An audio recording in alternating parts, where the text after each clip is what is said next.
കൃഷ്ണ ഗുരുവായൂരപ്പ ശരണം. പൊന്നുണിക്കണ്ണൻ്റെ ഉഷപ്പൂജ അലങ്കാരം 4 മണിയോടുകൂടി മലർ നിവേദ്യം കഴിഞ്ഞ് ശ്രീകോവിൽ നട തുറന്നു.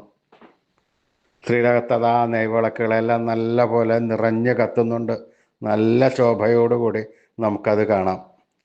പൊന്നുണ്ണിക്കണ്ണൻ ശ്രീലകത്ത് പുഞ്ചിരിച്ച് നിൽക്കുകയാണ്. ആ നെയ്വിളക്കിൻ്റെ ശോഭയിൽ ആ പുഞ്ചിരിക്കൊരു മാധുര്യം, ഒരു സൗന്ദര്യം കൂടുതലുണ്ടെന്ന്. പൊന്നുണ്ണിക്കണ്ണൻ്റെ തിരുമുഖം ചന്ദനം ചാർത്തിയിരിക്കുന്നു. നെറ്റിയിൽ സ്വർണ്ണ ഗോപിക്കുറി അണിയിച്ചിരിക്കുന്നു. ചെവിയിൽ ചെവിപ്പൂക്കൾ വെച്ചിരിക്കുന്നു. മാറത്തൊരു സ്വർണ്ണത്തിലകവും ഒരു സ്വർണ്ണമാലയും ചാർത്തിയിരിക്കുന്നു. പൊന്നിൻ കിങ്ങിണി കെട്ടി പട്ടുകോണകമെടുത്ത് ഒരു പീതാംബരപ്പട്ട് നല്ല ഭംഗിയോടുകൂടി ഞൊറിഞ്ഞു കൊടുത്തിട്ടുണ്ട്. കയ്യിൽ ഓടക്കുഴലുമുണ്ട്. സ്വർണ്ണ കിരീടം ചാർത്തി കിരീടത്തിന്മേൽ 3 തിരുമുടി മാലകളും 2 വലിയ വനമാലകളും ചാർത്തിയിരിക്കുന്നു. അങ്ങനെ ആ പൊന്നുണ്ണിക്കണ്ണൻ്റെ സുന്ദര രൂപം, നമ്മുടെ എല്ലാവരും മനസ്സ് കവരുന്ന ആ സുന്ദര രൂപം നട തുറന്ന സമയത്ത് കണ്ട ഭക്തന്മാരെല്ലാവരും മതിമറന്ന് ആ കണ്ണൻ്റെ നാമങ്ങൾ ചൊല്ലിയത് ആ കണ്ണൻ്റെ അടുത്തേക്ക് ഓടി ഓടി ഓടിപ്പോകുന്നു. ആ സോപാനപ്പടിയിൽ വന്ന് നിന്ന് ആ കണ്ണനെ ഒന്ന് കൺകുളിർക്ക കണ്ട് ആ കണ്ണനെ അവരുടെ മനസ്സിലേക്ക് പ്രതിഷ്ഠിച്ച് ആ കണ്ണൻ്റെ തൃക്കാൽക്കൽ വീണ് നമസ്കരിക്കണു, പ്രാർത്ഥിക്കണം. കണ്ണൻ അവരെ എല്ലാവരെയും അനുഗ്രഹിക്കണം. നമുക്കും ആ പൊന്നുണ്ണി കണ്ണനെ നമ്മുടെ മനസ്സിലേക്കൊന്ന് ആവാഹിക്കാം, അവിടെ പ്രതിഷ്ഠിക്കാം. എല്ലാവരും കണ്ണടച്ചോളൂ ഒരു നിമിഷം.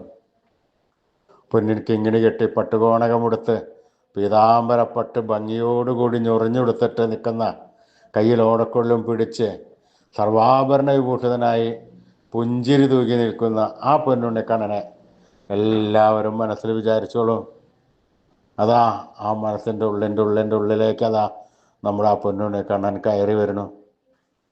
ആ കണ്ണനെ ആ മനസ്സിൽ അങ്ങോട്ട് കെട്ടിപ്പിടിച്ച് നിർത്തി അവിടെ പ്രതിഷ്ഠിച്ച് ആ കണ്ണനുമായി കുറച്ചു നേരം സംവദിച്ച് ആ കണ്ണനെ ഒന്ന് താലോലിച്ചൊരു മുത്തം കൊടുത്ത് ആ കണ്ണൻ്റെ തൃക്കാൽക്കൽ വീണ് നമസ്കരിച്ചോളൂ, പ്രാർത്ഥിച്ചോളൂ. കണ്ണൻ്റെ അനുഗ്രഹം നമുക്കെല്ലാം ഇപ്പോഴും ഉണ്ടാകും. കണ്ണൻ്റെ തിരുനാമങ്ങൾ ജപിച്ചോളൂ, ഉറക്കെ ജപിച്ചോളൂ. സ്നേഹത്തോടും ഭക്തിയോടും കൂടി ജപിച്ചോളൂ.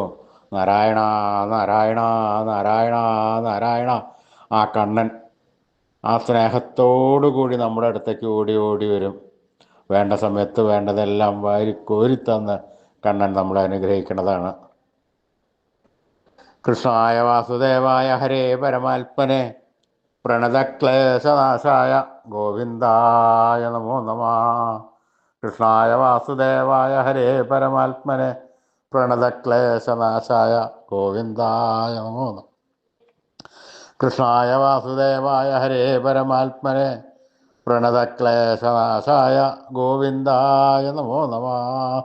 അച്യുതാനന്ദ ഗോവിന്ദ അച്യുതാനന്ദ ഗോവിന്ദ അച്യുതാനന്ദ ഗോവിന്ദ.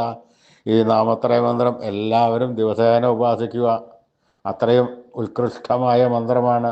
ഈ മന്ത്രം ജപിച്ചു കഴിഞ്ഞാൽ നമുക്ക് ആയുരാരോഗ്യ സൗഖ്യം, സർവ്വസമ്പൽ സമൃദ്ധി, സർവ്വ ഐശ്വര്യം, സന്തതി പരമ്പരകൾക്കെല്ലാം ശ്രേയസ് ഉണ്ടാകുന്ന മന്ത്രമാണ്.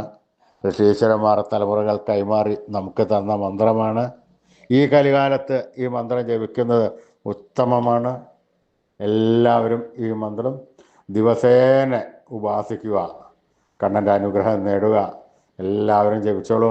അച്യുതാനന്ദ ഗോവിന്ദ അച്യുതാനന്ദ ഗോവിന്ദ അച്യുതാനന്ദ ഗോവിന്ദ.